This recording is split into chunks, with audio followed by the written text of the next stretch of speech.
In this world of globalization, how do you really see this? Right. Well, I think we should have diplomacy, and so I'm not.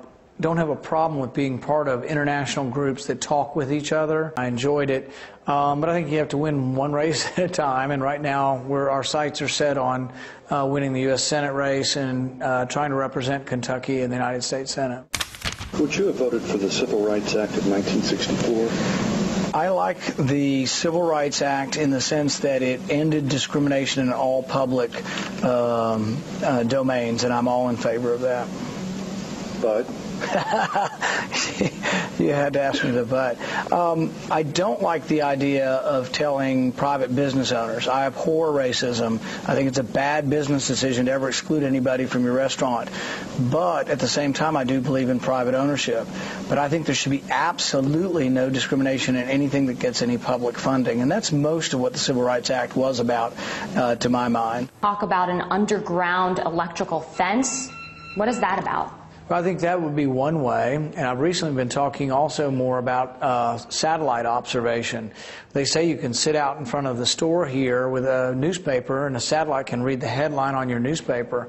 So I think you could also monitor your border with satellites, and then you just have to have some means of intercepting people who come in illegally. You could have helicopter stations positioned every couple hundred miles. About private businesses, I mean, I don't want to be badgering you on this, but I do want an answer. Do you think that a private business has a right to say we don't serve black people?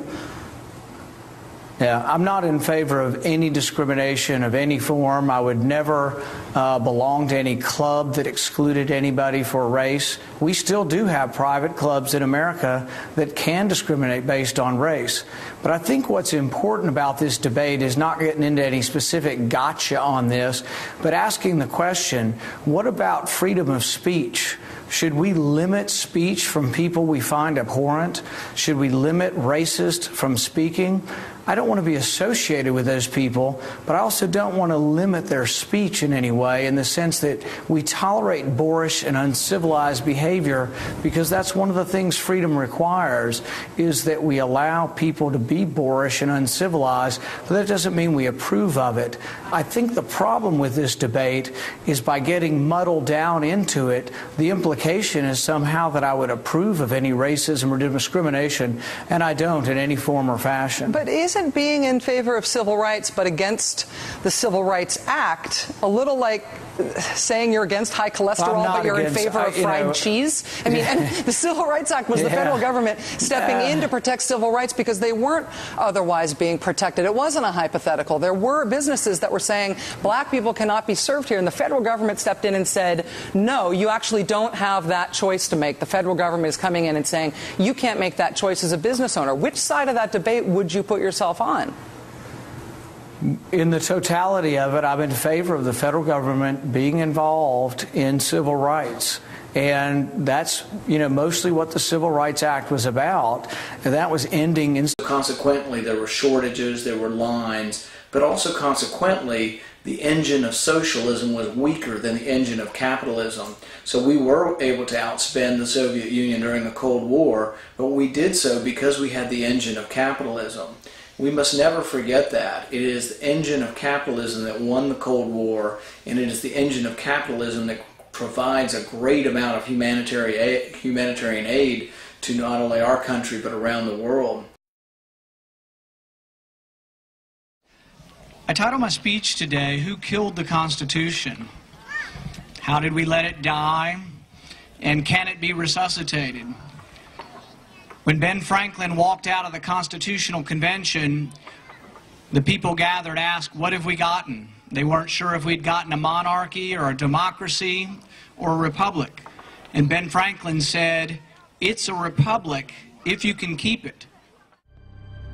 Everyone in government takes an oath to uphold the Constitution, but few do so. Beginning with John Adams and proceeding to Abraham Lincoln, Woodrow Wilson, and George W. Bush, Congress has enacted and the President has signed laws that have criminalized political speech, suspended habeas corpus, compelled support for war, forbade the freedom of contract, allowed the government to spy on Americans without a search warrant, and use taxpayer dollars to shore up failing private banks. All of this legislation is so obviously in conflict with the plain words of the Constitution that one wonders how Congress gets away with it. There are congressmen who say that there are two arguments that are never heard and will never be listened to in Washington. If you're on the House floor, if you come up with a moral argument or a constitutional argument, you're virtually laughed out of the premises because they do not have any regard for the Constitution anymore.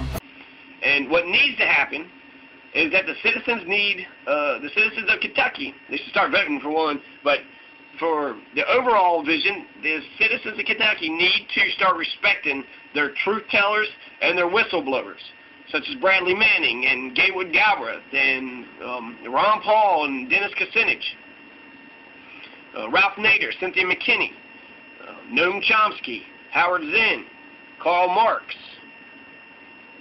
So, and we should treat our truth tellers as heroes, and we should disparage those who bullshit us. Because until we start electing politicians who are telling the truth, our conditions in Kentucky will never improve. Rand Paul might have been a crapshoot. You might get lucky with him. He seems pretty cool with a lot of issues, especially issues about militarism in the United States. But for the most part, Kentucky has not been voting. People have been telling the truth, and the conditions have not got better. Kentucky, start respecting people who tell the truth, and start voting for them. Start voting, and vote for people who are telling the truth. All right. R.I.P. Gatewood Galbraith. You would have been way better than the last 5 governors that we had in office. Kentucky fucked up by not electing you. Peace, America. R.I.P. Gatewood. You'll be missed, my man. It doesn't matter what I want. It doesn't matter what I need. It doesn't matter if I cry. Don't matter if I bleed. It doesn't matter what I want. It doesn't matter what I need. It doesn't matter if I cry. Don't matter if I bleed.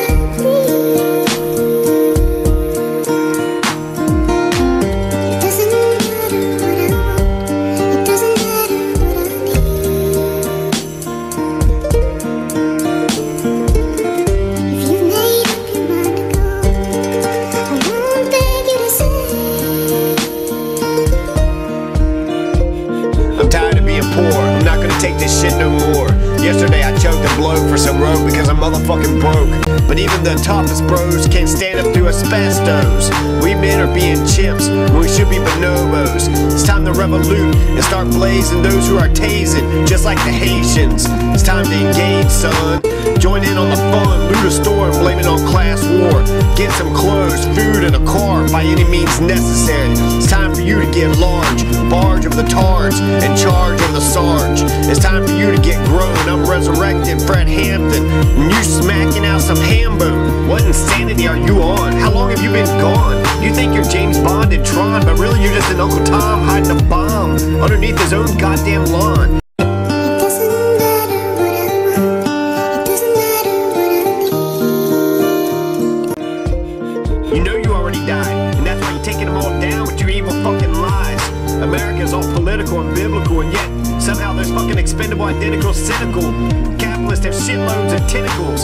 Somehow these warped individuals can get the miserables to vote for the generals to kick them in the genitals and to steal their kids' dinner rolls. And when the breadwinner folds, Hansel and Gretel out in the woods, no hope, cause the minerals aren't gettable, and it's time to relax and hit a bowl like in Portugal where it's legal, and learn to live on the bare minimum, to be portable, affordable, recordable, lyrical, to speak clear syllables, and to use these visible hands of an inimitable man to tear up some tillable lands.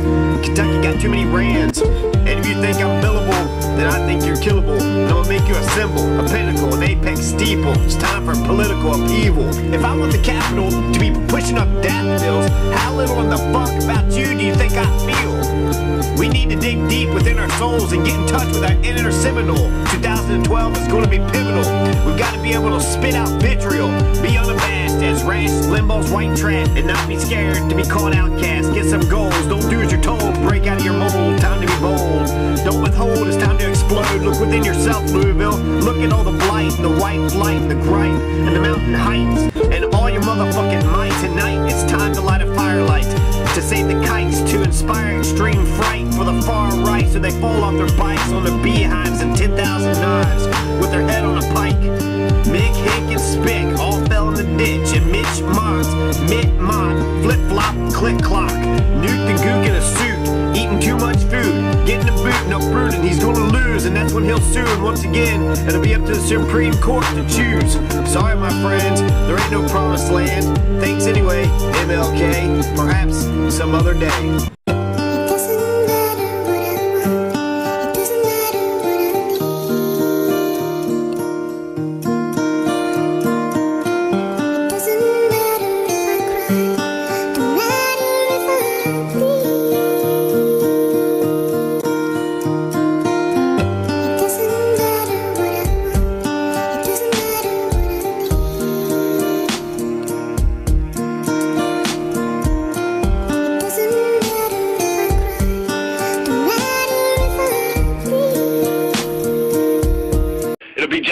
Final destination. Then you'll be singing under the sea, just like Little Mermaid's crustaceans. It's time to overthrow the oppressors, like Africa's decolonization. You got cracks in Louisville, Sherman Minton Bridge, and on the natties, Brent Spence. You better grip your steering wheel tight, bitch, because shit, this is gonna be your last trip. Now you're gonna be fucking falling in the river, and you'll be taking your last dip. This isn't a democracy. The plutocracy is terrified of a true blue democracy. A democracy is supposed to be direct and pure. The desire for freedom has a seductive allure. And the men in suits in the Capitol buildings are given freedom just for the birds. And for us, the people, all they got is for a lot of hearses. 60% of a majority of Americans do not vote. That's no democracy. The fascists have got our democracy choked. They have no reason to listen to us. We don't do shit. All we do is sit around and fuss. 60%'s no mandate. That's a government. That's fake. This government's got no legitimacy. And the remedy is to declare them motherfucking bastards our enemy. And then we'll rip off their extremities. Get those motherfucking dictating bitches on bending knees. Ah, shit. Just look at these stupid fucking Republicans. They'll wipe themselves out by making their daughters get the HPV disease. Motherfucker. It's time for a massacre. It's time for a motherfucking Fox News massacre. I'm gonna show these motherfucking fascists just what the fuck I'm up with this, bitch. I don't give a shit. I'll bounce back and forth from the paper to my head. And then I'll shoot you until you're fucking dead. I'll slice your throat, throw your whole body into a boat, send you out into the ocean. Motherfucking. At least I gave you a boat. That way your ass ain't just floating. So we gotta get this shit started with our own Magna Carta, but what the fuck do you care? The fact that the Patriot Act is whacked. Wisconsin got charred and fucked hard. Now none of their motherfucking unions can strike.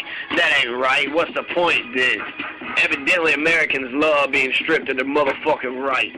The coverage of the 2000 Wall Street protest has been grotesque. Yet we see international strife on our news the best.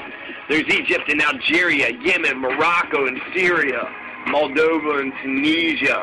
Then you got Jordan and Iran. They got an Arab Spring. While here we get a democracy that's ailing. Man, since the 1970s, America's been failing. 1954, Badung Conference taught Africa how to conquer.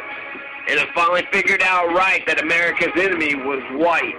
What we need in America is a vigilante, a revolutionary. We need a Jack Bauer solution. What this country really fucking needs is a motherfucking Malcolm X Black Power revolution.